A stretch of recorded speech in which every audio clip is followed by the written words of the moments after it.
Aksa selaku mahasiswa dari Universitas Setiabudi Surakarta dari program studi profesi apoteker Fakultas Farmasi.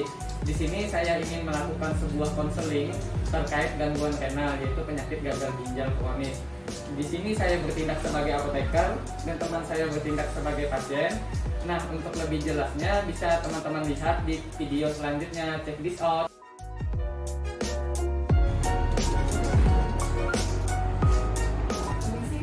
Ya, silakan duduk. Selamat siang Bu, perkenalkan nama saya Apoteker Mirza Diaksa selaku apoteker di Rumah Sakit Cakrawala ini, bagian instalasi farmasi rawat jalan. Sebelumnya, apakah benar saya berbicara dengan Ibu Sela, umur 45 tahun, yang mendapat resep dari Dr. Ali? Iya, benar, dengan saya sendiri, Pak. Bolehkah saya meminta waktu Ibu untuk menjelaskan mengenai obat yang Ibu dapatkan? Kira-kira berapa lama ya, Pak? Kurang lebih 10 menit Bu, bagaimana, apakah Ibu bisa? Iya, bisa, Pak. Baik Bu, mari ikut saya ke ruang konseling.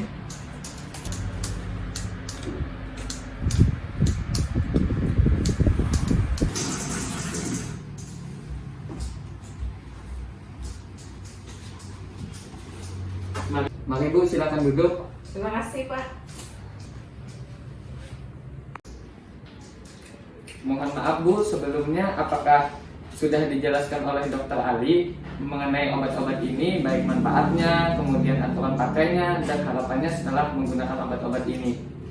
Kata Dr. Ali, obat-obat tersebut berguna untuk menyembuhkan gangguan ginjal dan tekanan darah. Kemudian tadi juga diberikan obat tambah darah buat saya setelah saya melakukan cuci darah. Selebihnya saya lupa. Oh gitu ya Bu, baik Bu, sebelumnya apakah Ibu mempunyai riwayat alergi obat-obatan Bu? Tidak ada, Pak. Baik Bu, sebelumnya saya akan menjelaskan terkait obat-obat yang diresepkan oleh Dr. Ali tadi ya Bu. Yang pertama ada obat amlodipin, kemudian ada obat furosemid, kemudian ada obat KSR, dan yang terakhir itu obat tablet tambah darah tadi, yaitu perosulfat ya Bu. Iya, Pak. Baik Bu, obat yang pertama ini adalah obat amlodipin. Obat ini bermanfaat untuk mengontrol tekanan darah Ibu. Nah, obat ini diminum 1 kali sehari 1 tablet setelah makan. Digunakan pada malam hari saja ya Bu. Obat ini dapat menimbulkan efek samping berupa sakit kepala dan pusing. Jadi, pada kondisi tertentu, misalnya Ibu ketika mengonsumsi obat ini, jangan tergesa-gesa untuk berdiri setelah bangun dari tidur. Sebaiknya setelah bangun, Ibu duduk terlebih dahulu dengan posisi kedua kaki ke lantai. Kemudian, ini ada obat kedua ya Bu, obat furosemid. Nah, obat ini digunakan untuk mengatasi penumpukan cairan yang disebabkan oleh gangguan ginjal Ibu. Nah, obat ini diminum 1 kali sehari 1 tablet setelah makan pada pagi hari saja ya Bu. Karena untuk efek sampingnya sendiri, obat ini menyebabkan Ibu sering buang air kecil dan kekurangan cairan, sehingga Ibu disarankan harus banyak minum air putih. Nah, kemudian untuk obat ketiga yaitu ada obat KSR ya Bu. Nah, obat ini berfungsi untuk mencegah penurunan kadar kalium dalam tubuh Ibu, di mana ini diminum 1 kali sehari 1 tablet setelah makan pada malam hari. Nah, untuk efek sampingnya sendiri tentunya itu mual, kemudian muntah, sakit pinggang, dan diare. Obat yang terakhir ini ada obat vitamin tambah darah tadi ya Bu. Nah, ini diminum 1 kali sehari, tapi ini diminumnya 15 menit sebelum makan pada pagi hari ya Bu. Untuk efek sampingnya sendiri ini menyebabkan sakit perut dan perlu diwaspadai, menimbulkan tinja berwarna hitam ya Bu. Nah, perlu diingat juga obat-obat ini diminum harus secara teratur dan dihabiskan. Lalu setelah obat-obat ini habis, jangan lupa untuk kontrol lagi ke dokter ya Bu. Baik, Pak, saya paham. Untuk penyimpanan obat-obatnya bagaimana?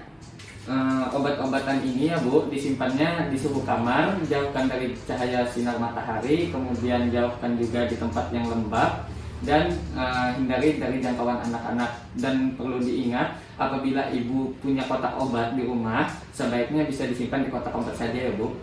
Oh, baik, Pak. Selain minum obat-obatan ini, kira-kira apa saja ya Pak yang bisa mempercepat kesembuhan saya, Pak?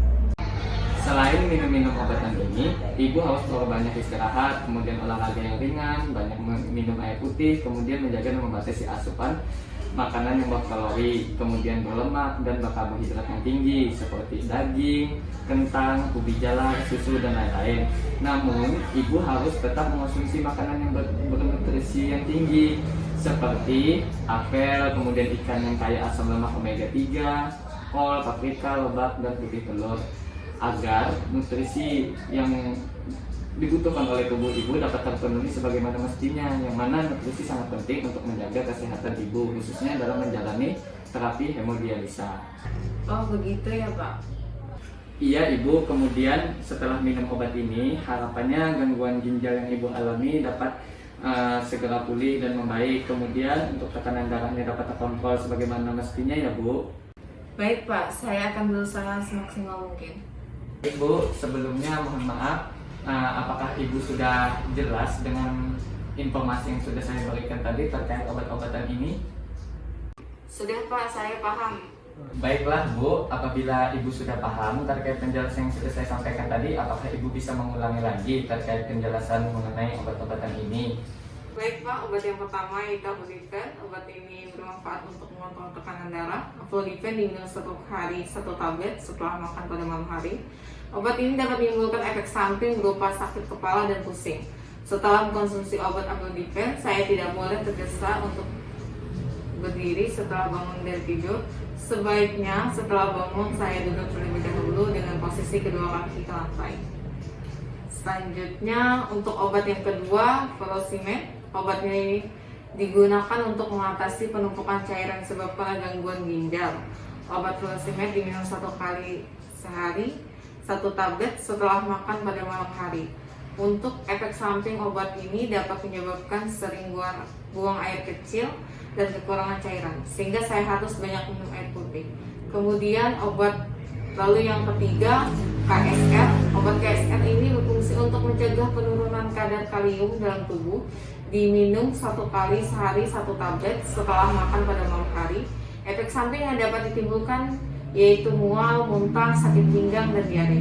Obat yang terakhir yaitu ferosulfat.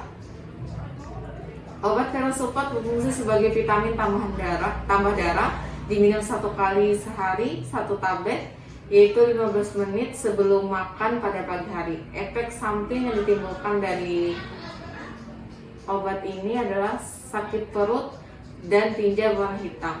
Obat ini harus diminum secara teratur. Lalu setelah obat ini habis, jangan lupa untuk dikontrol lagi ke dokter. Selanjutnya obat-obat ini simpan di suhu kamar, jauh dari cahaya matahari langsung. Jangan simpan di tempat yang lembab dan jauh dari jangkauan anak-anak. Akan lebih baik apabila simpan di kotak obat jika ada. Ya Bu, baik, betul sekali ya Bu. Mungkin selain minum obat-obatan ini, hal apa lagi Bu yang harus Ibu lakukan untuk mempercepat kesembuhan Ibu? Selain minum obat ini, saya harus berbanyak istirahat, berolahraga ringan, banyak minum air putih, menjaga dan membatasi asupan makanan kalori, lemak dan karbohidrat tinggi seperti daging, kentang, ubi jalar, susu, dan lain-lain. Namun saya harus tetap mengkonsumsi makanan bernutrisi seperti apel, ikan yang kaya asam lemak omega 3, kol, paprika, lobak, dan putih telur agar nutrisi yang dibutuhkan tubuh tetap terpenuhi. Yang mana nutrisi sangat penting untuk menjaga kesehatan saya, khususnya dalam jaga terapi hemodialisa. Betul sekali Bu, saya rasa Ibu sudah sangat paham terkait penjelasan informasi obat yang sudah saya berikan tadi. Apakah masih ada yang ingin ditanyakan lagi Bu terkait obat-obatan ini? Tidak ada lagi Pak. Oh baiklah Bu, jika sudah tidak ada lagi yang ingin Ibu tanyakan, jangan lupa untuk diminum obatnya secara teratur ya Bu, agar penyakit Ibu segera pulih. Kemudian obat ini tidak boleh dihentikan secara tiba-tiba ya Bu. Jangan lupa juga untuk mengontrol kesehatan Ibu setiap minggunya kepada dokter. Nah, kemudian jangan lupa juga untuk menerapkan hidup sehat dan istirahat yang cukup. Untuk pembayaran obat ini nanti Ibu bisa bayar di kasir. Nah, kemudian jika ada hal-hal yang masih Ibu bingung terkait cara minum, kemudian aturan pakai, dan cara penggunaannya, Ibu bisa saja menghubungi saya melalui ini kartu nama saya ya Bu. Ini. Baik Pak, saya sudah mengerti dengan penjelasan yang Bapak sampaikan. Nanti apabila saya masih bingung, saya akan menghubungi Bapak kembali. Iya Ibu, semoga Ibu cepat sembuh dan bisa beraktivitas lagi seperti biasanya ya Bu. Selamat siang. Baik Pak, terima kasih.